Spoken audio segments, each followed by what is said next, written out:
አሁን የማርያምን ምክር አንተ ትሰማለህ ተናገርኩ እኮ ሰምቼ ወደ ልጇ እኮ ሄድኩኝ አልኩኝ። ዮሐንስ ወንጌል መውደዴን እኮ። ስለዚህ ማርያም እርሱን ስሙት አለች አይደለ? ምክሯን ሰማሁና ወደ እሱ ሄድኩኝ። እሱ ወደ እሱ ሂዱ ብላ እሱ የሚላችሁን አድርጉ ብላ ስላለች እሱ የሚለኝን ላድርግ ወደ እሱ ሄድ። አይ ጌታ የተናገረውን ግን ደግሞ አንተ የማትቀበለው ነገር አለ። እሺ አንበባው። ለምሳሌ በዮሐንስ ወንጌል ምዕራፍ 6 ላይ ጌታ የህይወት እንጀራ እኔ ነኝ ብሎ ተናግሯል። ይህን ትቀበላለህ? ማን ነው አይቀበልም ብሎ የነገረ? ዮሐንስ 6ን ሰይጣን ነው ሹክ ያለ ወይ ሰው ነው የነገረ ወይስ እኔ ነው? ብዙ ጊዜ ብለሃል። እንዴት ዮሐንስ 6ን አልቀበልም ብዬ ስናገር ሰምተሃል? ሀሳብህ እንደዛ ነው። የፕሮቴስታንቶች እንደዛ አይደላችሁ? ዮሐንስ 6 አየው ደግሞ ፕሮቴስታንቶች አልክ ማለት ነው። እኔን ብሌም አደረክ። እሺ ይልቃል ሰላም ናችሁ? አለን ይመስገን፣ እግዚአብሔር ይመስገን። ከየት ቤተ እምነት? ኦርቶዶክስ ነው። እሺ ዌልካም። የማርያም ጠላት ማን ነው? ማን ነው እሱ የማርያም ጠላት? ያው የማርያም ጠላትማ እንግዲህ በመጽሐፍ እንደተጻፈ ዘንዶ ነው፣ ዲያብሎስ ነው። ኦኬ። ስለዚህ የማርያም ጠላት ዘንዶ ነው። ያ ዘንዶ ነው። ኦኬ። እናንተ ሳጠሏትም ማርያምን መጽሐፍ ቅዱስ ውስጥ ያለችውን ማርያም? ኧረ እጅግ አድርገን ነው የምንወዳት። የምር ትወዷታላችሁ? አዎ በጣም። መጽሐፍ ቅዱስ ውስጥ ያለችውን ማርያም? አዎ። እሺ ለምሳሌ መጽሐፍ ቅዱስ ውስጥ ያለችው ማርያም የሰው ጸሎት የማትሰማ ማርያም ናት። እሷን ማርያም ትወዳታል? እንዴት? በምን አረጋገጥኩ የሰው ጸሎት እንደማትሰማ? መጽሐፍ ቅዱስ ውስጥ የሰው ጸሎት የሚሰማ ፍጡር ስለሌለ እግዚአብሔር ብቻ ነው የሰው ጸሎት የሚሰማ። ኧረ ለብዙ ሰው አለ መጽሐፍ ቅዱስ። እስኪ በል ማርያም የሰው ጸሎት እንደምትሰማ ማስረጃ ስጠኝ። አይ እንደዚህ አይነት ጥያቄ እንድጠይቀኝ አልፈልግም። ማርያም እንድትሰማ እሱ እንደሌለ አንተም ታውቀዋለህ። ትሰማለች ተብሎ እንደተጻፈ አድርጋ አትጠይቅ። የለም በላ እኮ የለም ሲባል የለም ማለት ደግሞ አንተም አንተ አልሃለሁ እኮ። አይ ከዛ ነው እንደማትሰማ አይደለማ። ይኸውልህ እንደማትሰማ ይቅርታ እንደማትሰማ ማምጣት አለብህ አንተም። ኒውቶን አሁን ለአንተ ትሰማለች ለምትለው ነገር የለም ካልከኝ በቃ የለም ማለት ለኔ መልስ ይሆናል ማለት ነው። ኦኬ። ስለዚህ አይደለማ እንደዛ ሳይሆን አትደረባ። እሺ እኔ የሌለ ነገር በመፈለግ ጊዜ አላባክንም። ኦኬ። የሌለ ነገር በጣም ኤርሚ ካንተ ጋር እናወራ ወይ እሱ እስከሚመጣ? ኦኬ ትችላለህ፣ ምንም ችግር የለውም። አሁን የማርያምን ምክር አንተ ትሰማለህ? ተናገርኩ እኮ ሰምቼ ወደ ልጇ እኮ ሄድኩኝ አልኩኝ። ዮሐንስ ወንጌል መውደዴን አንዱ ከምገልጥበት የጌታዬን እናት ከምወድበትና መውደዴንም ከምገልጥበት አንዱ የምትወደውን ሰው ምክሩን ትሰማለህ፣ የምትወደውን ሰው ትእዛዝ ካዘዘ ትእዛዙን ትፈጽማለህ እኮ። ስለዚህ ማርያም እርሱን ስሙት አለች አይደለ? ምክሯን ሰማሁና ወደ እሱ ሄድኩኝ። እሱ ወደ እሱ ሂዱ ብላ እሱ የሚላችሁን አድርጉ ብላ ስላለች እሱ የሚለኝን ላድርግ ወደ እሱ ሄድኩኝ። ምን አደረግክ እስቲ አሁን? እሱ ያለህንሽ ኦኬ። እሱ የሚለው ያደረግኩትኝ ወደ እኔ ኑ አለ፣ ወደ እሱ መጣሁ። አንድ እሺ ኦኬ። በቃሌ ኑሩ አለኝ፣ በቃሉ እኖራለሁ። በሰጠኝ ጸጋ በሰጠኝ ዘመን ሁሉ ማለት ነው። እኔ ውደዱ አለኝ፣ የሚወደኝ ቢኖር ብሎ ስላለ እሱን እወዳለሁ። ጌታ አምላክም በፍጹም ልብህ በፍጹም ነፍስህ በፍጹም ሀሳብ ውደድ ብሎ ስላለ እሱን እወዳለሁ። ባልንጀራህንም እንደራስ ውደድ ብሎ ስላለ እወዳለሁ የሰዎችን ሁሉ ማለት ነው። ስለዚህ መንገድ እውነት ህይወት እኔ ነኝ ብሎ ስላለ እሱን ተከትያለሁ። የሚከተል ቢኖር ለዘላለም አይሞትም ብሎ ስላለ ወደ እሱ መጥቻለሁ። እሺ ሌላ ደግሞ ያለው ነገር አለ አሁን አንተ ማትቀበለው ምንድን ነው? አይ ጌታ የተናገረውን ግን ደግሞ አንተ ማትቀበለው ነገር አለ። እሺ አንበባው። ለምሳሌ በዮሐንስ ወንጌል ምዕራፍ 6 ላይ ጌታ የህይወት እንጀራ እኔ ነኝ ብሎ ተናግሯል። ይህን ትቀበላለህ? ማን ነው አይቀበልም ብሎ የነገረ? ዮሐንስ 6ን ሰይጣን ነው ሹክ ያለ ወይ ሰው ነው የነገረ ወይስ እኔ ነው? ብዙ ጊዜ ብለሃል። እንዴት ከሰማይ የወረደ ያው እንጀራ እኔ ነኝ፣ ሰው ከዚህ እንጀራ ቢበላ ለዘላለም ይኖራል። ዮሐንስ 6ን አልቀበልም ብዬ ስናገር ሰምተሃል? ሀሳብህ እንደዛ ነው። የፕሮቴስታንቶች እንደዛ አይደላችሁ? ዮሐንስ 6 አየው ደግሞ ፕሮቴስታንቶች አልክ ማለት ነው። እኔን ብሌም አድርከኝ። እኔ ለጠይቁ ጥያቄ ብያለሁ ብዬ ስልህ አዎ ብለሃል በዚህ ቀን ብለህ ልታጋልጠኝ ሲገባ ያው የፈረደበት ፕሮቴስታንት ወገኔን አይደለማ። እንደዛ አይደለም። ወደ መክሰስ ማስረጃ ይዤ ምናምን አድመጠኝ። ሲጀምር እኔ ዮሐንስ 6ን አልቀበልም ብዬ አላልኩም። ወገኔም ወንጌላውያን አማኞች አይሉም። መጽሐፍ ቅዱስን በሙሉ ነው እኛ የምንቀበለው። ዮሐንስ 6 ላይ ጥያቄ አለ ብለህ ካልክ የፈለግከውን ጥያቄ አንሳ። ከወሄድ እሱን ነው የምልህ። እኔም አሁን የክርስቶስን ትእዛዝ አከብራለሁ እሱ ያለኝን ቃል እፈጽማለሁ ካልክ ክርስቶስ ከሰማይ የወረደ እሺ፣ አስጨርሰኛ። እኔም ደግሞ ክርስቶስ ከሰማይ የወረደ ሕያው እንጀራ እኔ ነኝ። ሰው ከዚህ እንጀራ ቢበላ ለዘላለም ይኖራል። እኔም ስለ ዓለም ሕይወት የምሰጠው እንጀራ ስጋዬ ነው ብሏል። ስለዚህ ስጋው የክርስቶስ ስጋ የክርስቶስ ደም የዘላለም ሕይወት እንደሚሰጥ ታምናለህ? የዘላለም ሕይወት የሚሰጠው የክርስቶስ ስጋ እና ደም የትኛው ነው የምትለኝ? ቅዱስ ቁርባኑ ነው ወይስ? አዎ ሌላ አለ። ኦኬ ቅዱስ ቁርባን እኔ የዘላለም ሕይወት ይሰጣል ብዬ አላምንም። የጌታ ስጋ ግን የዘላለምን ሕይወት የሚሰጠውን የጌታን ስጋና ደም በእምነት በልቼዋለሁ፣ በእምነት ጠጥቼዋለሁ። ከሰማይ የወረደው እንጀራ የጌታ ስጋ ሳይሆን ራሱ አምላክ ነው የወረደው ማለት ነው። ከሰማይ የወረደ ስጋ ተብሎ ሲባል ቂጣውና ህብስቱ ወይ ደግሞ ወይኑ ወረደ አይልም። ስለዚህ ጌታን በእምነት ስለመብላት በእምነት ስለመጠጣት ነው። እሱም ደግሞ እሱ ሳምን ጠይቀኛለህ ጥያቄ ዮሐንስ 6 ላይ ደስ እያለኝ ነው የማወራው። በቃ ውስጤ እየተፍለቀለቀ ማለት ነው ደስ እያለኝ። ስለዚህ ዮሐንስ ወንጌል መጽሐፍ ምዕራፍ 6 ላይ ከሰማይ የወረደው እንጀራ እኔ ነኝ ብሎ ሲል ቂጣውን እያለ አይደለም እንደዛ እያለ ያለው ዘጋ። ከሰማይ የወረደው እንጀራ እሱ ራሱ ነው አምላክ ማለት ነው። ስለዚህ በእሱ ስለ አድምጠኛ እንዴ ጥያቄ ጠይቀኛል ወይስ እንድትመልስልኛ የጠየኩት እኮ እየመለስኩ ያለው ታዲያ ቆይ አንዴ ለምን እያልክ እሺ ጨርስ።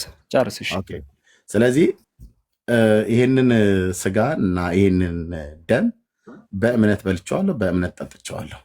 እሱን ሳምን ይሄ የሆነ ነው። ማንም በእኔ የሚያምን ለዘላለም አይጠማም ለዘላለም አይራብም ብሎ ስላለ እኔ በሱ ስላመንኩኝ ለዘላለም አልራብም ለዘላለም አልጠማም። ስለዚህ የእግዚአብሔር ልጅ በእምነት በልቼዋለሁ ማለት ነው። ለእሱ አሁን ማስረጃ ትሰጠኛለህ? በእምነት በልቼዋለሁ የሚለው በእምነት ስለመብላት ያው የሚያምን ብሎ ይልሃል እኮ እዛው ክፍል ላይ ላሳይህ።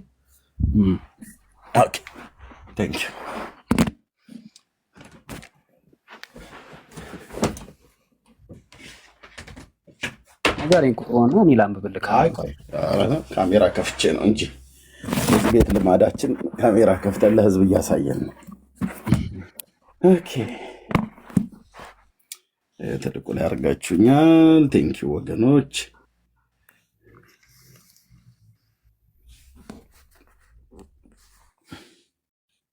ኦኬ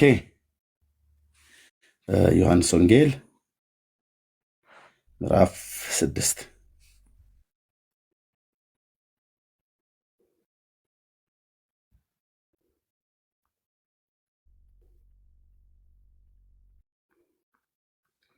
ኦኬ ከቁጥር 27 ጀምሮ እናንብበው። እንደዚህ ይላል። እሱ ጋር ከ27 ጀምሮ ለሚጠፋ መብል አትስሩ። ለሚጠፋ መብል አትስሩ፣ ነገር ግን የዘላለም ሕይወት ለሚኖር መብል የሰው ልጅም ለሚሰጣችሁ ስሩ፣ እሱን እግዚአብሔር አብ አትሞታልና። እንግዲህ የእግዚአብሔርን ስራ እንድንሰራ ምን እናድርግ አሉት። እርሱም ይህ የእግዚአብሔር ስራ እርሱ በላከው እንድታምኑ ነው አለ። እሱ በላከው ምን እንድትሉ ነው? እንድታምኑ ነው አለ። እንኪያስ አይተን እንድናምንብህ ምን ምልክት ታደርጋለህ? ምንስ ትሰራለህ? ካሉት በኋላ ይበሉ ዘንድ ከሰማይ እንጀራን ሰጣቸው ተብሎ እንደተጻፈ አባቶቻችን በምድረ በዳ መና በሉ አሉት። ኢየሱስም አላቸው፣ እውነት እውነት እላችኋለሁ እውነተኛ እንጀራ ከሰማይ የሰጣችሁ አባቴ እንጂ ከሰማይ እንጀራን የሰጣችሁ ሙሴ አይደለም ካላቸው በኋላ የእግዚአብሔር እንጀራ ከሰማይ የሚወርድ የዘላለምን ሕይወት የሚሰጥ ነውና አለ። ዋው! የጌታ ቃል ሁሌ ዋው ነው፣ ሁሉም ማለት ነው። የእግዚአብሔር እንጀራ ከሰማይ የሚወርድ የዘላለምን ሕይወት የሚሰጥ እሱ ነው አለ። ኦኬ። ስለዚህ ጌታ ሆይ ይህንን እንጀራ ዘወትር ስጠን አሉት። ኢየሱስም እንዲህ አላቸው፣ እኔ የህይወት እንጀራ ነኝ። እዚህ ጋር ብራዘር፣ ኢየሱስም እንዲህ አላቸው፣ የህይወት እንጀራ እኔ ነኝ። ወደ እኔ የሚመጣ ከቶ አይራብም። ወደ እኔ የሚመጣ ከቶ አይራብም፣ በእኔም የሚያምን ሁልጊዜ ከቶ አይጠማም አለ። ኦኬ፣ ወደ እኔ የሚመጣ ብሎ የሚለው ጌታ ወደ እሱ የምትመጣው በምንድን ነው? በእምነት በኩል ነው። ስለዚህም በእኔ የሚያምን ማለቱ ነው። ወደ እሱ መምጣት በእሱ ማመን ማለት ነው። ስለዚህ ወደ እኔ የሚመጣ ከቶ አይራብም። እንዳትራብ ከፈለግ ወደ እሱ መምጣት ነው። ወደ እሱ ስመጣ እሱን ከመብላት የተነሳ በእምነት ማለት ነው ስለምታምንበት ይህንን የህይወት እንጀራ ከእምነት የተነሳ በእግዚአብሔር ልጅ ላይ ባለህ እምነት ስታምን እንዳትራብ፣ ስታምን እንዳትጠማ ያደርግሃል ማለት ነው። ይህ ዘላለም ህይወት የሚሰጠው ማለት ነው እንጂ በአፍህ አስገብተህ በጥርስህ ስለምታኝከው ህብስትና ወይን አይደለም የዘላለም ህይወት። ጨርሰው አነባቡን ዝቅ በልና እስከ 47 ጀምሮ ያለ ደስ እያለ ነገር ግን አይታችሁ እንዳላመናችሁ አልኋችሁ። አብ የሰጠኝ ሁሉ ወደ እኔ ይመጣል። 47 እሺ፣ ቁጥር 47 እሺ፣ ኦኬ፣ ቁጥር 47 እውነት እውነት እላችኋለሁ በእኔ የሚያምን የዘላለም ህይወት አለው ይላል። ልክ እኮ ነው፣ ቅድም ያልኩ ማለት ነው። እሺ፣ በቃ በእሱ የሚያምን እንጂ ቂጣና ወይን የበላና እጨርሰዋለሁ። ይኸው እዚህ ጋር ያልኩ በእኔ የሚያምን ሁልጊዜ ከቶ አይጠማም፣ ከቶ አይራብም። በምን? በእኔ የሚያምን አለ። ስለዚህ በእሱ ስታምን አትራብም፣ በእሱ ስታምን አትጠማም። ስለዚህ እሱን በእምነት ስለበላኸው ነው የማትራበው፣ እሱን በእምነት ስለጠጣኸው ነው የማትጠማው። ከዚህ የተነሳ በእምነት የበሉትና በእምነት የጠጡቱ እውነት እውነት እላችኋለሁ በእኔ የሚያምን የዘላለም ህይወት አለው ይላል። ኦኬ፣ ከዛስ የህይወት እንጀራ እኔ ነኝ። አባቶቻችሁ በምድረ በዳ መናን በሉ ሞቱም፣ ሰው ከእርሱ በልቶ እንዳይሞት ከሰማይ የወረደ እንጀራ ይህ ነው ይላል። ማነው ከሰማይ የወረደው? ህብስቱና ወይኑ አይደለም፣ የእግዚአብሔር ልጅ እንጂ። ስለዚህ ከሰማይ የወረደው ሕያው እንጀራ እኔ ነኝ። ሰው ከዚህ እንጀራ ቢበላ ለዘላለም ይኖራል፣ እኔም ስለ ዓለም ህይወት የምሰጠው እንጀራ ስጋዬ ነው አለ ይላል። ስለዚህ እንደውም ስጋዬ ነው ብሎ ሲል አይሁዳውያን ገባቸውና ይህ ሰው ስጋውን እንበላ ዘንድ እንዴት ሊሰጠን ይችላል ብለው እርስ በርሳቸው ተከራከሩ። እንደውም ከዚህ የተነሳ አጸያፊ ነው ብለው ብዙዎቹ ትተውት ሄዱ ይላል። ስለዚህ ዮሐንስ ወንጌል መጽሐፍን እኛ ጴንጤዎች በጭብጨባና በእልልታ አንድ የማንጥለው አላምጠን የዋጥኑ የዳንበት እውነት የእግዚአብሔር ልጅ ኢየሱስ ክርስቶስን በእምነት ስለጠጣኑ በእምነት ስለበላኑ ለዘላለም አንራብም፣ ለዘላለም አንጠማም። ስለዚህ እሱን በእምነት ስለበላኑና ስለጠጣኑ ስለማንራብ፣ ስለዚህ እውነት እውነት እላችኋለሁ በእኔ የሚያምን የዘላለም ህይወት አለው ይላል። ስለዚህ እሱም በእምነት ስለበላኑና በእምነት ስለጠጣኑ የዘላለም ህይወት አለን ማለት ነው እንጂ ህብስትና ወይን ስለበላን ስለጠጣን አይደለም የዘላለም ህይወት ይኖራል። ህብስትና ወይን እንደሆነማ እኮ ራሱ ተናግሯል። ጴንጤ እኮ በእውነት ለዘላለም ይለምልም እኮ ወንድሞቼ ናቶቼ። ትችላለህ። እንዴት ቆንጅዬ፣ አሁን ቀጥል አንተ የምታወራ ነገር። ጥሩ አንብበህልናል፣ እናመሰግናለን። እና ምን አለ? እኔም ስለ ህይወት የምሰጠው እንጀራ ስጋዬ ነው አለ። ከዛ ያው አልጨረስከውም፣ ግን ስጋው እንዴት ይሰጠናል ብሎ ተከራከሩ። አልጨረስከውም ብላ አትክሰሰኝ። የምጨርሰው ካለ ነገር ችግር የለውም። አልጨረስከውም ብላ አትክሰሰኝ። እሺ ያልኩ እና ተከራከሩ አይደለ? አይሁድ አሁን አይሰማም ድምጼ? ይሰማል። አዎ፣ ስጋውና ደሙ እንደሆነ ክርስቶስ በዕለተ ሐሙስ ለደቀ መዛሙርቱ ቆርሶ ሲሰጣቸውም አይተናል እዚህ ወንጌል ላይ። እና ቅድም መጀመሪያ ያነሳሁልህ ጥያቄ ጋር ነው የምመለሰው። አሁንም ክርስቶስ እኔ ስለ ዓለም የምሰጠው ስጋዬን ነው ብሏል አይደለ? ህብስቱ ስጋው እንደሆነ ተናግሯል ክርስቶስ። አሁን ግን አንተ እዚህ ጋር ህብስት የሚባል ነገር የለም ዮሐንስ 6 ላይ። ለምን ሌላ ቦታ አለ? ዮሐንስ 6 ስለ ዮሐንስ 6 ነው የጠየቀኝ። ስለ ዮሐንስ 6 ነው የጠየቀኝ። ዮሐንስ 6 ላይ የተያያዘ እኮ ነው። ሌላ ነገር እኮ አይደለም እያወራ ያለው። የተያያዘ አይደለም። የሚያያይዙት ሃይማኖት ቤት ቃል እግዚአብሔርን የማያውቁ ሰዎች ናቸው የሚያያይዙት። ከአያያዘ እንኳን ጌታ እያያዘ ነው። ሃይማኖት ቤት እኮ ነው ያልኩ። ሃይማኖት ቤት ማለት ነው ኦርቶዶክስ፣ እንደ ኦርቶዶክስ ሃይማኖት ማለት ነው። የሆነ አገላለጽ ጥሩ አይደለም ብዬ ነው። ምን ይሄ አሁን ኦፌንድ ያደርጋል? የሃይማኖት ቤት ማለት ታዲያ ምን ቤት? መቼስ የጫት ቤት ነው አንልም። የሃይማኖት ቤት አረ እንዴ? አይ የሆነ ሃይማኖት የሚለውን እንትን ማለት ነው። ችግር የለውም። እሺ እንለፈው። እንደ ነገር ምንም ኦፌንድ የሚያደርግ ቃል አይደለም። ጽፈህ ምናምን ስታስረዳ የሆነ ሰውን ለመመለስ ምናምን ይመስላል፣ ግን አይደለም ያልኩ ለዚህ ነው። አሁንም አወራረድ ብራዘርዬ፣ የሃይማኖት ቤት ነው። ኦፌንድ ካደረገህ ይቅርታ አልጠይቅም።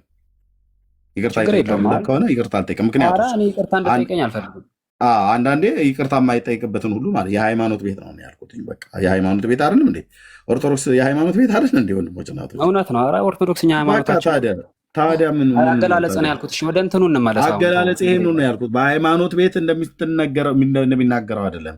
የዮሐንስ 6 ስለ ህብስትና ስለ ወይን አያወራም። 4 ነጥብ። ስለ ስጋውና ስለ ደሙ ነው የሚያወራው። ስለ ራሱ ስጋና ደም ነው የሚያወራው። ከዛ በኋላ ጌታችን በለታሙስ ሲሰቀል ሲል ዳቦ ስጋይና ደሜ ብሎ ሲል ዳቦና ወይኑ ከሰማይ ወረደ እያለ አይደለም። አይደለማው ግን ሲናገር ምንድነው? ራስህ እኮ አንብበዋል። አስቀድመው ጠየቁት። ሙሴ በምድረ በዳ ከሙሴ ጋር ህዝቡ መና ወረደላቸው፣ ያንን መና በልተዋል እነኛ ሰዎች። አሁን አንተን ከዛ ምክንያቱም እግዚአብሔር ምን ብሎ ምሎላቸው ነበረ? በብሉይ ዘመን እንደ ሙሴ አይነት ነብይ አስነሳላቸዋለሁ ብሏቸው ነበረ። ስለዚህ ከሙሴ ትበልጣለህ ወይ ብሎ ጠየቁት። በምን መና አውርዶ አብልቶናል ያን ጊዜ። አይ ብሎ መለሰላቸው፣ አባቴ ነው እንጂ ሙሴ አይደለም ያበላችሁ። ስለዚህ አሁን ግን እንደዛ አይነት መና አይደለም፣ ያንን መና የበሉት ሰዎች ሞተዋል አላቸው። ስለዚህ አሁን ደግሞ ስጋዬን ነው የምሰጠው፣ ስጋዬ ደግሞ ከሰማይ የወረደው እንጀራ ደግሞ ስጋዬ ነው አለ። ኋላ ግን ለሐዋርያቱ በዕለተ ሐሙስ ሰጣቸው፣ ህብስቱን ቆርሶ ሰጣቸው። ይህ ስለ ሁሉ የሚቆርሰው ስጋዬ ነው የሚፈሰው ደሜ ነው ብሏል። ይሄንን ታዲያ ልትክድ ነው? ኦኬ እሺ፣ ቴንኪው። አንደኛ አይሁዳውያኑ መናን ከሰማይ የሰጠን ሙሴ ነው እያሉ ይናገሩ ነበር። ልክ እንደናንተ እንደ ኦርቶዶክስ ሃይማኖት የአይሁዳውያኑ አድምጠኝ፣ አይሁዳውያኑ ሙሴ ነው የሰጠን አሉ። ከሰማይ እንጀራውን የሰጠን ሙሴ ነው አሉ። ስህተት ነው? ተሳስተዋል? አልተሳሳቱም? አይሁዳውያኑ እንደዚህ ብለው ሲሉ ተሳስተዋል እንጂ ተሳስተዋል። ለምን? ከሰማይ እንጀራውን የሰጣቸው ማን ነው ብሎ ይላል ሙሴ። ሙሴ ማን የሰጣችሁ ብሏል ዘጸአት ላይ? እግዚአብሔር ነው የሰጣቸው። እግዚአብሔር ነው የሰጣቸው። እነሱ ግን ማን ሰጠን እያሉ ነበር አይሁዳውያኑ ሲረዱ የነበሩት። ሙሴ እንደሰጣቸው ነው የሚረዱት። ሙሴ እንደሰጠ። የኦርቶዶክስ ተዋሕዶ ቤተክርስቲያን ያንን ለእስራኤላውያን በምድረ በዳ የዘነበላቸውን እንጀራውን ማን ሰጣቸው ነው ብላ የምታምነው ኦርቶዶክስ? እግዚአብሔር ነው። ማርያም ነች የሰጣችሁ ነው የምትለው ኦርቶዶክስ። እንደዛ የሚል የለም። እኔ ላሳየህ ነው በመረጃ። ይሄ ሚካኤል ነው የሰጣቻቸውን ብላ ታምናለች ኦርቶዶክስ። ምንድን ነው የምታሳየኝ? አንተኑ ሚካኤል ዘአውረድ ከመና ለእስራኤል ብላ የምትለው ማናት እኮ? ምን እንደምታሳየኝ ነው ብላ የምትለው ለእስራኤል ልጆች ድርሳነ ሚካኤልንና ድርሳነ ኪዳነ ምሕረትን ማለት ነው። ሁለቱም በመጽሐፍ ቅዱስ ነው እንድታሳየኝ የምፈልገው። በመጽሐፍ ቅዱስ ነው። ዮሐንስ ወንጌል መጽሐፍ ምዕራፍ 6 አይደል ያነሳው? እሱ እንደማመጥ እኔ ሽፍት እያረኩ አይደለም። አድምጠኝ፣ ሽፍት እያረኩ አይደለም። መረጃ ነው እየሰጠሁ ያለሁት። መረጃዬ ደግሞ ድርሳነ ሚካኤል መልካ ሚካኤል ላይ ሁሉ ጭምር ሳይቀር የተጻፈ ማለት ነው። አንተኑ ሚካኤል ዘአውረድ ከመና ለእስራኤል እያሉ ካህናት በዜማ የሚያዜሙትን ሁሉ ጭምር ማለት ነው። እዚሁ መረግድ ሲያደርጉ፣ ሲመረግዱት፣ ሲያጸነጽኑት፣ ሲዘምሙ አሳያለሁ። አሁን እሱን አይደለም እየጠየቅኩ ያለሁት። ለምን አትመልስልኝም? እኔ የጠየቅኩህን ብራዘር እየመለስኩልህ ነው። እየመለስክልኝ አይደለም ኤርሚያስ። ቅድም ጠይቀኝ በደንብ አብራርቼ ነግሬህ ለጠይቀኝ ጥያቄ መልስ መልሼልህ ነው። እንደገና ደግሞ ሌላ ጥያቄ ልጠይቅህ ብለህ ስላልከኝ ነው። አሁንም እኮ የጠየቀኝ ጥያቄ ላይ ነው እኮ ስላልመለስክልኝ። አሁን ድርሳነ ሚካኤል ምናምን አረገዱ ምናምን እዛ ጋር አይደለም እየጠየቅኩህ ብራዘር። ቅድም የጠየቀኝን ጥያቄ በሙሉ ከዚህ እያቀለምኩ እኮ ቅድም ጀምሬ ነገርኩህ አይደለ? የጠየቅኩህ ምንድን ነው? እባክህ አንድ ጊዜ የጠየቅኩህን ንገረኝ። አንተ ታወራ የነበረው በጥርስ ስለሚበላ ዳቦና ህብስት ነው። በጥርስ ስለሚበላ ዳቦን አድምጠኝ። እንደዛ አላልኩም። አየህ፣ የጠየቅኩህን አላስታወስከውም። አላልኩህም እንደዛ። እሺ ዮሐንስ ወንጌል መጽሐፍ ምዕራፍ 6 ቆይ፣ ቅድም መጀመሪያ ላይ ዮሐንስ ወንጌል መጽሐፍ ምዕራፍ 6 አትቀበልም ብለህ አልከኝ። እኔ የቱ ጋር ተናግሬ ያውቃለሁ ብዬ ስል ፕሮቴስታንቱ አትቀበሉም ብለህ አልክ። ከኔ ጀመርክና የኔን አሳየኝ በመረጃ ብዬ ስል ህዝቤን መክሰስ ጀመርክ ማለት ነው። ወገኔን ፕሮቴስታንቱ ብለህ አልክ። እኔ የምቀበለው አድምጠኝ። ጥያቄ ትጠይቃለህ፣ ስመልስልህ ተደርበህ ታወራለህ። እኮ መልስልኝ። መቼ ጥያቄን እኮ አልነገርከኝም። መለስኩልህ። ቅድም መለስኩልህ። ኢየሱስን በእምነት ስለመብላት ነው ብዬ የዮሐንስ ወንጌል መጽሐፍ ምዕራፍ 6ን ጠቅሼ አትቀበለውም ብለህ በሐሰት የከሰስከኝን ህዝቤንም በሐሰት የከሰስክበትን ጥቅስ አውጥቼ እኛ መጽሐፍ ቅዱስን የማንቀበልበት አንዳች ምክንያት የለም ብዬ ይኸው እያቀለምኩ መለስኩልህ። ኢየሱስን ስለመብላት ይኸው ላየህ ታወራለህ አይደለ እኮ በትክክል አይደለማ። አገላለጽህ እኮ ትክክል አለ። እኔ ወይት ሚዩት አድርጌያለሁ። እኔ ሚዩት ያደረኩ ቴንኪው። ልብ በሉ፣ የቅድሟ ነገር እንዳትነገር ነው አሁን ወደዚህ የምታመጣው። ልብ በሉ፣ የአይሁድ ህዝብ እንጀራን መናን የሰጣቸው እግዚአብሔር መሆኑን ሙሴ በታናክ በቶራ ላይ ተናግሮ ሳለ በዘጸአት መጽሐፍ ላይ ተናግሮ ሳለ የአይሁድ ህዝብ ግን መናን እንጀራን ከሰማይ ያወረደላቸው ሙሴ ነው እያሉ ይሉ ነበር። ልክ ኦርቶዶክስ ሚካኤል ነው ያወረደላችሁ ማርያም ነች ያወረደችላችሁ ብላ ትላለች። የት ድርሳነ ሚካኤልና ድርሳነ ኪዳነ ምሕረት ላይ ድርሳነ ኪዳነ ምሕረት የሰኞ ድርሳን ገጽ 120 ላይ ድርሳነ ሚካኤልም ደግሞ በወርሃ ህዳር ነው ታኅሳስ ላይ ግንቦትም ላይ ሁሉ ጭምር አለ የተጻፈ ማለት ነው። መልክዓ ሚካኤል ላይ ሁሉ ጭምር ተጽፏል። መልክዓ ሚካኤልም አለኝ ድርሳነ ሚካኤልም አለኝ። አንተኑ ሚካኤል ዘአውረድ ከምና ለእስራኤል እያለች በመጽሐፈ ዚቆ መዝሙር ላይ ሁሉ ጭምር ጽፋለች። ይኸው መጽሐፈ ዚቆ መዝሙር አለኝ። መዝሙሩን እኔ ዘምርለታለሁ ከፈለገ የጠየኩህን አትመልስልኝ። ይቅርታ የጠየኩህን ለምን አትመልስልኝ? ብራዘር እየመለስኩልህ ነው። ይሄንን እዚህ ጋር ስንናገር አንተ የመለስኩልህን ጥያቄ መልሰህ ትጠይቀኛለህ። የመለስኩልህን ጥያቄ ክርስቶስ ስጋዬ ነው ደሜ ነው ያለው ነው። ይሄንን የጠየኩህን አንተ ቆይ ሙሴ ያላወረደውን መና ህዝቡን አሳስተው አይሁዳውያኑ አሳስቷቸዋል።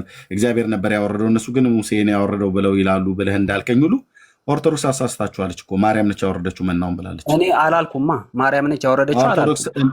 አንተ አላልክም፣ እኔ እኮ ነው ብዬ የምልህ በመጽሐፍ። ስለዚህ ከኔ ጋር ነው። እኔ እኮ ኦርቶዶክስ ነው። ኦርቶዶክስ አሳስታችኋለች። አይሁዳውያኑ እግዚአብሔር መናውን አውርዶ ሳለ ሙሴ ነው ያወረደው እያሉ ህዝቡ እንዳሳቱት አንተም እግዚአብሔር መናውን አውርዶ ሳለ ማርያም ነች መናውን ያወረደችው ብላ ድርሳነ ኪዳነ ምሕረት የሰኞ ድርሳን ገጽ 120 ላይ እንደዚሁም ድርሳነ ሚካኤል ላይ ሁሉ ጭምር እንደዚሁም በመልክዓ ሚካኤል ላይ ሁሉ ጭምር እንደዚሁም በመጽሐፈ ዚቆ መዝሙር የቅዱስ ያሬድ መጽሐፍት ላይ ሁሉ ጭምር አንተኑ ሚካኤል ዘአውረድ ከመና ለእስራኤል እያለች ሚካኤል መናን አውርዶ አበላ ብላ ለህዝብ ታሳስታለች ኦርቶዶክስ። ስለዚህ ይሄ ነው መልሱ። አይ እግረ መንገድ ጨርስልህ ብዬ ነው እንጂ እኔ መንገድ መልስልኛ ቶላ ሌላ ብዙ ጥያቄ ስላለኝ ይሄን መልስልኝ። እሺ አሁንም ሚዩት አድርገው ለህዝቡ ከእንደገና ተናግሬ ነው እንትን የምለው። ከዚህ በኋላ እንዳትከፍት እኔ ክፈት ብዬ ሳልልህ ቴንኪው ገብቶኛል። እንደ ጥቁር እባብ አናታችሁ የምትቀጠቀጡበት የውሸት ጉድ ሲወጣ መጮህ ትጀምራለህ። ቅድም ዮሐንስ 6 ላይ አጥርቼ ነው የነገርኩ። አሁንም ያልጨረስከው ነገር ካለ ጠይቀኝ እጨርስልሃለሁ። ግን የዮሐንስ ወንጌል መጽሐፍ ምዕራፍ 6ን ስታነሳ ኢየሱስን ይበሉ ዘንድ መና ከሰማይ ሰጣቸው ተብሎ ተጽፏልና አንተ ምን ምልክት ልታረግ ትችላለህ ብለው ጠየቁት አይሁዳውያን ወገኖቹ። እና ይበሉ ዘንድ መናን ከሰማይ ሰጣቸው ተብሎ ተጽፏል፣ ሙሴ መና ሰጥቷቸዋል ብሎ ሲል የለም ሙሴ አይደለም የሰጣቸው አባቴን የሰጣቸው አላቸው። እነሱ ሙሴ ነው ብለው ሲሉ የለም አባቴን የሰጣችሁ ብሎ አላቸው። ኦኬ የአይሁዳ አስተማሪዎች ግን ማን ነው ሰጠ ብለው የነበረው? ሙሴ። ልክ የእናንተ መምህራን ሚካኤል ነው የሰጠው ብለው እንደሚሉት፣ ልክ የእናንተ መምህራን ማርያም ነች የሰጠችው ብለው እንደሚሉ በመጽሐፍ የተጻፈ ማለት ነው።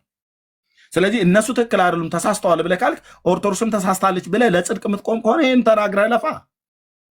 አሁን መጽሐፉን ድርሳነ ሚካኤልና ድርሳነ ኪዳነ ምሕረትን መጽሐፈ ዚቆ መዝሙርን ባመጣ ትወጣለህ። ለምን ሄዳችሁ ተንደርድራችሁ ገድላ ድርሳናት ውስጥ ትደበቃላችሁ ብላችሁ ትላናለች። እኛ ፊት ልቆሙበት አትችሉም። ገድላ ድርሳናት ምን ብሎ ነው የሚደበቀው? እኔ እግዚአብሔር ቃል ላይ ነው ያለሁት።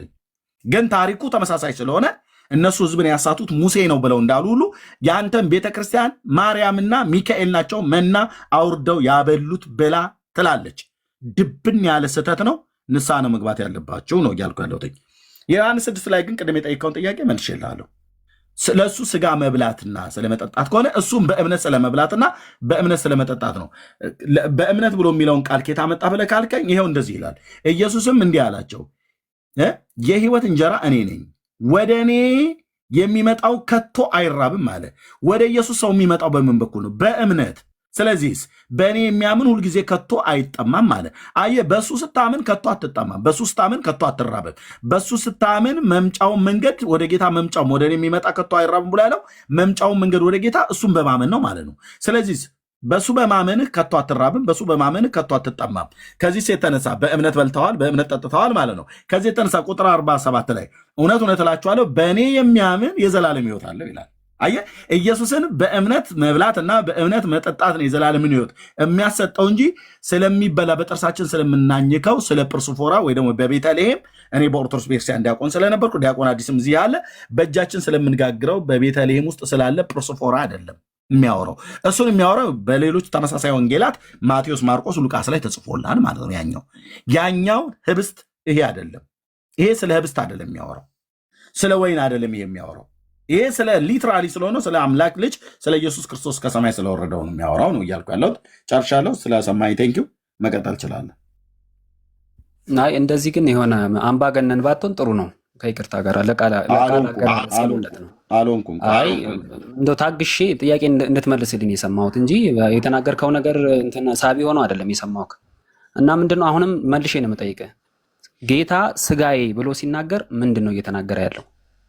መልሼ እላለሁ። እኔ ደግሞ መልሼ አልመልስልህም። 2 ጊዜ ነግሬሃለሁ። በቃ አልመለስክም። ይኸው እሱ መብት ነው። አሁን ራሱ እንኳን መልሼለት ውሃ እንኳን ሳልጠጣ መልሶ ይጠይቀኛል 3ኛ ጊዜ። አልመለስክም። በእኔ ስለማመን ነው አለ እኮ። በእኔ የሚያምን ከቶ አይራብ፣ ወደ እኔ የሚመጣው ከቶ አይራብም ማለት እሱ ብሏል። በእኔ የሚያምን ከቶ አይራብም ማለት ተናገረ። ስጋ ከሰማይ የወረደው እንጀራ አንተው ጠይቀህ አንተው ትመልሳለህ። ለ3ኛ ጊዜ እንኳን ልረዳ ብዬ ማለት ነው። አይደለም አልመልስም አልከኝ እኮ። አንተው ቀዳሽ፣ አንተው ተኳሽ ሆንክ እኮ ብራዘር። ካልመለስኩልህ በቃ ሌላ ሰው ይመልስልህ። እኔ ግን ለ3ኛ ጊዜ እንኳን ልርዳ ብዬ ማለት ነው። ኢየሱስ ክርስቶስን በእምነት ስለመብላትና በእምነት ስለመጠጣት ነው የሚናገረው እንጂ አንተ በጥርስ የምታኝከው ዳቦ በአፍህ ስለምጠጣው የወይን ጭማቂ የዮሐንስ 6 አንድም አይናገርም። 4 ነጥብ በ12 ቁጥር ምስማር መታወልህ የለም። እሱን ወይኑንና ህብስቱን የሚያወራው ማቴዎስ፣ ማርቆስና ሉቃስ ተመሳሳይ ወንጌላት ላይ ብቻ ነው እሱን የምታገኘው። እሺ አንድ የመጨረሻ ልጠይቅ። ጌታ ስጋዬ ብሎ ሲናገር ስለምኑ ነው እያወራ ያለው? ስለ ራሱ ነው። ስለዚህ ራሱን የበሉት? አዎ ራሱን ነው። በእምነት እኮ የበላኑ እኮ እያልኩ ነው። ኦኬ በእምነት መብላት ማለት ምን ማለት ነው? በሱ ማመን ማለት ነው። በሱ ማመን ማለት ነው። ቴንክ ዩ ሎርድ። በሱ ማመን ማለት ነው። ያው ቁጥር 27 እያሳየው ቁጥር 47 እያሳየው በሱ ማመን ማለት ነው። አየህ፣ በሱ ስታምን አትራብም። በእኔ የሚያምን አይራብም እኮ አለ። በእኔ የሚያምን አይጠማም ማለት ስታምንበት ነው የማትራበው፣ ስታምንበት ነው የማትጠማው። ስለዚህ ስታምንበት ካልተራብክ ወይ ስታምንበት ካልተራብክ፣ ስታምንበት ካልተጠማህ በእምነት ስለበላው ነው ማለት ነው። ፋክት አለቀ። አይ መመለስ ስላልፈለግክ ነው በእርግጠኝነት። በቃ ቴንክ ዩ ብራዘርዬ። ዳንዬ ካኑማ መመለስ ብራዘር። በቃ እንደ አስነጥሶ የሚያስወጣ መልስ ነው እንጂ እንደውም ወንድማ። ኧረ ለምን ደግሞ ወጣው? አይ አትወጣ። ለምን ትወጣለህ? አስነጥሶ የሚያስወጣ መልስ ነው መለስኩልህ። አይደለም አልመለስክም። ዓመት ሙሉ ይህን ጥያቄ አንተ አሁን 4 ጊዜ ጠየከኝ። አንዱን ጥያቄ የመጀመሪያው ላይ ተናግሮ ከሆነ ሁለተኛው ላይ አስተዋለሁ ብለህ ነው። ይሄንን ደጋግመህ ሚሊዮን ጊዜ በነገራችን ላይ አንድ ጊዜ እኔ ለተንኮል አይደለም። ለምንድነው እኔ ሳወራ አደረብ ከዛ ታወራለህ። 4 ጊዜ ጠየቀኝ። ቆይ አድምጠኝ። 4 ጊዜ ጠየቀኝ ሳይገባህ ቀርቶ አይደለም። ምንድነው ከመጀመሪያው ጥያቄና ከሁለተኛው ጥያቄ ላይ ከሶስተኛው ጥያቄ ላይ ከአራተኛው ጥያቄ ላይ እስኪ እንግዲህ የሆነ ነገር የሚለው ነገር እስኪ ምናምን ነገር ብለማል። ይሄን ሚሊዮን ጊዜ ጠይቀኝ። ለምን ታወራለህ ብራዘር? ልጨርስ። ለምን ታወራለህ? በጌታ የማይሆን ነገር ነው እያወራ ያለው እኮ ትክክል ያለው። በቃ 4 ጊዜ ጠየቀኝ። ክርስቶስን በእምነት ስለመብላትና በእምነት ስለመጠጣት ነው ዮሐንስ ወንጌል መጽሐፍ ምዕራፍ 6 የሚናገረው እንጂ ስለ ጵርስፎራ ስለ ህብስቱ እና ስለ ወይን ጭማቂው አይደለም የሚናገረው። 4 ነጥብ። ክርስቶስን ቆይ ልጨርስ። ክርስቶስን በእምነት ስታምነው አትራብም፣ በእምነት ስታምነው አትጠማም ማለት የእግዚአብሔር ልጅ በእምነት ትበላለህ፣ በእምነት ትጠጣዋለህ ማለት ነው። እራሱን የህይወት እንጀራ እኔ ነኝ፣ የህይወት ውሃ እኔ ነኝ፣ ወደ እኔ የሚመጣ ከቶ አይጠማም፣ ወደ እኔ የሚመጣ ከቶ አይራብም ብሎ ያለው ምን ሊሰጠን ነው? እሱ ጋር ስንሄድ ምን ሊሰጠን ነው? በዮሐንስ 6 መሰረት በዮሐንስ 6 መሰረት እሱ ጋር ስትሄድ ምን ሊሰጠህ ነው? ያኔ ገና በተመሳሳይ ወንጌላት ላይ ያለ ህብስቱ እዛ የፋሲካ ቂጣ የሚበሉት መራራ ቅጠል ጋራ የሚበሉት ቂጣ አይደለም እዛ ጋር የነበረው። ይህን እኮ ያስተማረው ለአይሁዳውያን እኮ ነው፣ ለደቀ መዛሙርቱ አይደለም እኮ ይህን ያስተማረው። ለአይሁድ ሊከተሉት ስለነበር ለደቀ መዛሙርቱ ቢሆንም ግን ሊከተሉት የነበሩ ሰዎች የሚያስጨንቅ ንግግር ነው ብለው ነው ትተውት ሄዱት። ይከራከሩት የነበረው አድምጠኝ ፕሊዝ፣ ይከራከሩት የነበረው እኮ ይበሉ ዘንድ መና ሰጣቸው ብሎ እኮ ያሉት አይሁዳውያን ወገኖቹ ናቸው፣ በስጋ አይሁዳውያን የሆኑ ማለት ነው። አሁን አንተ የፈለከው ብራዘር ዮሐንስ 6 ላይ ህብስትና የወይን ጭማቂ ለዘላለም አታገኙ፣ የለም፣ አይናገርም፣ ክፍሉ አይናገርም። ስለ ወይን ጭማቂና ስለ ወይን ከፈለክ ማቴዎስ እና ማርቆስ ሉቃስ ላይ ነው ያለው እኮ። አሁን ማቴዎስ 26 ላይ ያለውና እዚህ ጋር ያለው ጌታ ስጋዬ ብሎ ሲናገር አንድ አይደለም ነው እያልከኝ ያለው? አንድ መሆኑ አንድ ከሆነ ያ ማቴዎስ ላይ ስጋዬ ብሎ ያለው መሆኑን ነው። ህብስቱን ሰጠና ይህ ስጋዬ ነው አላቸው። ምን ትለዋለህ? ህብስቱን አይደል? ህብስቱን ጌታ ሁለት ስጋ አለው። ህብስቱን መቼ ነው የሰጣቸው? ቆይ ለደቀ መዛሙርቱ መቼ ነው ማለት መቼ ነው የሰጣቸው ለደቀ መዛሙርቱ? ቆርሶ ሊሰቀል ሲል ሐሙስ ማታ። ኦኬ። የጌታ ስጋ መቼ ነው የተሰቀለው? አርብ። ደሞ የፈሰሰው መቼ ነው? አርብ ነው። ስጋው የተቆረሰው መቼ ነው? አርብ ነው። ህብስቱን የሰጣቸው መቼ ነው? ሐሙስ። ወይኑን የሰጣቸው መቼ ነው? ሐሙስ። እውነተኛ ደሙና እውነተኛው ስጋው ግን የተቆረሰው አርብን ነው። የፈሰሰው አርብ ነው። የሰጣቸው አድመጠኝ። እውነተኛ ደሙ የፈሰሰው መቼ ነው? ደሙና ስጋ የፈሰሰው የተቆረሰው መቼ ነው? አርብ ነው። ህብስቱና ወይኑን የፋሲካውን መራራ ቅጠል ጋር የሚበሉትን የአይሁድን ቂጣ የሰጣቸው መቼ ነው? ሐሙስ ነው አይደል? አዎ። ደቀ መዛሙርቱ ያንን መራራ ቅጠል ጋር የሚበሉትን የአይሁድን ቂጣ ስለበሉ ነው የዘላለም ሕይወት ያገኙት ወይስ በስሙ ስላመኑ ነው የዘላለም ሕይወት ያገኙት?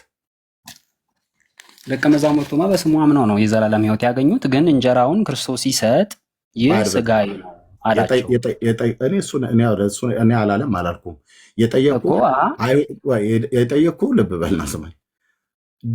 ደቀ መዛሙርቱ ሐዋርያቱ ያንን የጸሎተ ሐሙስ ዕለት በዛ ስሙ ባልተጠቀሰ አይሁዳዊ ቤት ፋሲካን ይበላ ዘንድ ሲያሰናዱለት የፋሲካን ራት ነው አደል የበላው? የፋሲካን ራት ነው አደል የበላው? አዎ። ደቀ መዛሙርቱም አብረው በልተዋል አይደል? ራቱን የበሉ ሁሉ በሙሉ የዘላለም ሕይወት አላቸው አይደል? አዎ አላቸው። ራቱ ላይ ምን ይገኛል ማለት? የአይሁድ የፋሲካ ራት ላይ ምን ምንድን ነው የሚበሉት? ስለ አይሁድ የፋሲካ ራት አይደለም እያወራሁ ያለሁት እኔ ስለ ክርስቶስ ራት ነው እያወራሁ ያለሁት። ንጉሱ ኢየሱስ እየበላ ያለው ደቀ መዛሙርቱም እየበሉ ያሉት አይሁዳውያን ስለሆኑ ከመከራዬ በፊት ይህንን ፋሲካ በላ ዘንድ ይገባኛል ብሎ አለ። ያ ፋሲካ የሚበሉት ይኸው በዚህ ሳምንት ውስጥ የሚያከብሩት ነው። በባለፈው ላይ ጀምረው እያከበሩት ያለው ማለት ነው። ስለዚህ ኢየሱስ የበላ የአይሁድን ፋሲካ ነው አይደለም? የአይሁድን ፋሲካ ነው የበላው። ግን ደግሞ የአይሁድ ፋሲካ ላይ ሲበሉ የአይሁድ ፋሲካ ላይ ሲበሉ ምን ምንድን ነው የበሉት ነው እያልኩ ያሉት። ማዕዱ ላይ ምን ምንድን ነው የሚቀርበው? ማዕዱ ላይማ እንጀራንና ወይንን የሰጣቸው ሲሰጣቸው የአይሁድ ፋሲካው ላይ ደግሞ ደሜ ነው ብሎ ነው የሰጣቸው። ለምንድን ያልጠየኩህን ብታወራው? የአይሁድ ፋሲካ ላይ ያልጠየኩህን ነው እየመለስክ ያለው እኮ። አልሰማኝም። ብሰማኝ እንደዚህ ባላወራ። የአይሁድ ፋሲካ ላይ ምን ምንድን ነው የሚበላው? ኢየሱስ የአይሁድን ፋሲካ በልቷል። ለምን? ግዴታው ስለሆነ፣ አይሁዳዊ ሰው ስለሆነ ግዴታው ስለሆነ። ጴጥሮስ እና ደቀ መዛሙርቱ አብረው በልተዋል። ለምን?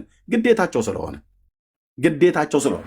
ኢየሱስ ጌታዬ፣ ኢየሱስ ጌታችን ግዴታው ስለሆነ በልቷል። ምክንያቱም አይሁዳዊ ሰው ነው። ራሱ ሕጉን ሰጥቶ ራሱ አይቃወምም። ስለዚህ ከመከራዬ በፊት ይህን ፋሲካ በላ ዘንድ ይገባል ብሎ አለ። ስለዚህ በአይሁድ ፋሲካ ላይ ምን እንደሚቀርበው ጠረጴዛቸው ላይ እሱን ሁሉ ነው አይበሉት። ንገረን። የፋሲካውን በግ በልተዋል? አልበሉም? በግ በልተዋል? አልበሉም? አይልም አልኩ። በአይሁድ የፋሲካ በዓል ዘጸአት ላይ ምን ምንድን ነው ብሉ ብሎ ያለው? አላቅም። ኦኬ፣ አታውቅም። ሌላ አንብብልህ። አሁን እያወራን ያለ ነው ማቴዎስ 26 ላይ የበሉትን ነው። እንድታነብልኝ አልፈልግም። አይደለማ፣ የኔን ጥያቄ መልስልኝ። ፖዝ ሆኗል። አይ ቲንክ ወንድምነት ትሰማለህ ዳንዬ? ትሰማለህ ወንድምነት ትሰማለህ? የኔን ጥያቄ ኦኬ መልስልኝ። ፖዝ ሆኗል። ቪዲዮ መክፈት አልቻልኩም። ኧረ ዝጋውና ሲከፈት ቆይ በትልቁ ድጋሚ ላድርግ። እስኪ ሞክረው ነው ወንድምነት። ይህን ይወድ ተነሳሽ። ይህን ባዶ ልብላ። እሺ ትችያለሽ። አይቻልም እንዴ? አይቻልም ማሚ አይቻልም።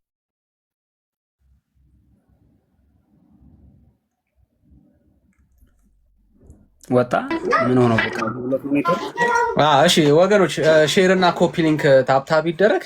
ጸጋ ይብዛላችሁ። ተባረው አስገባው። አንድ እየጻፈ ነው።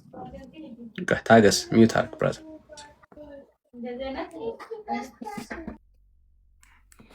እሺ በጣም ይቅርታ።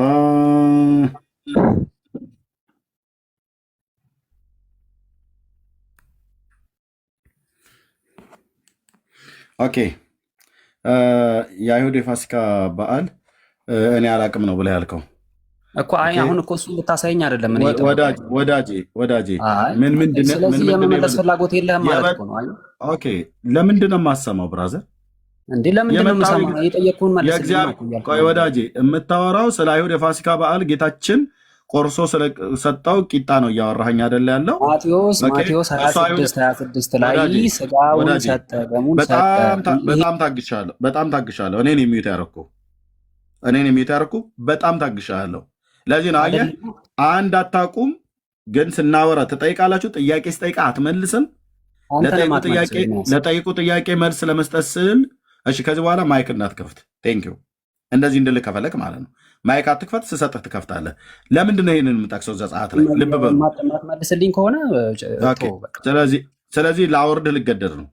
መልስልኝ ጥያቄን። ለምንድን ነው እኮ እየመለስኩልህ ነው። የአይሁድ የፋሲካ በዓል የተበላበትን ኢየሱስ የበላውን አላቅም ብልሃል።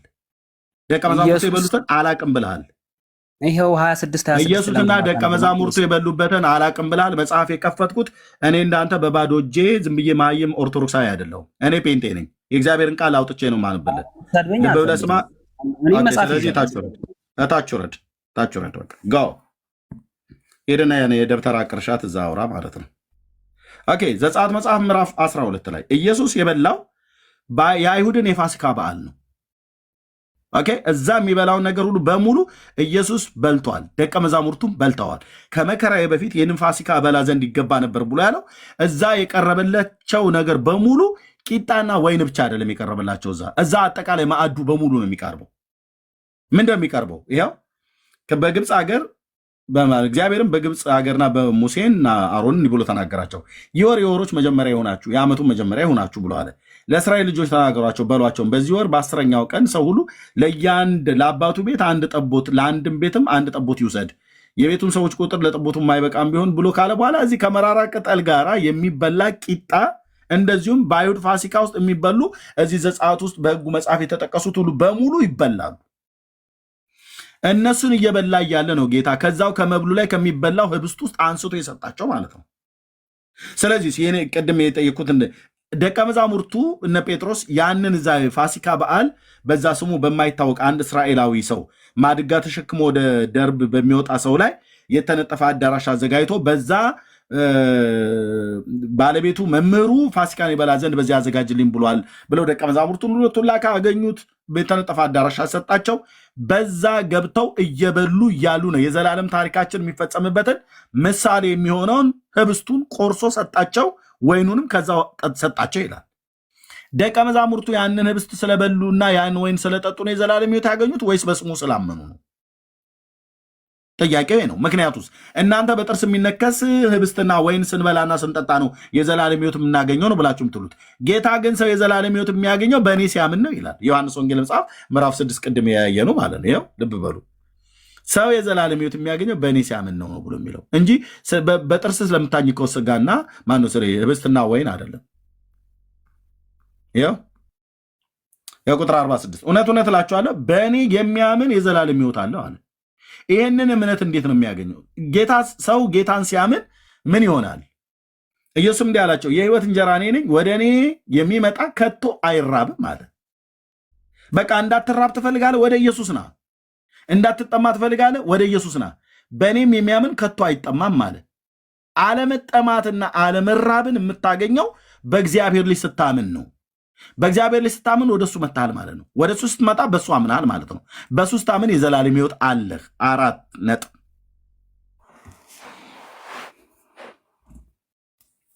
የገባን እውነት ይሄ ነው። እንግዲህ ወንድሞች እናቶች፣ ዮሐንስ ወንጌል ምዕራፍ 6 ስለ ወይንና ስለ ህብስት አያወራም እና ቴንኪው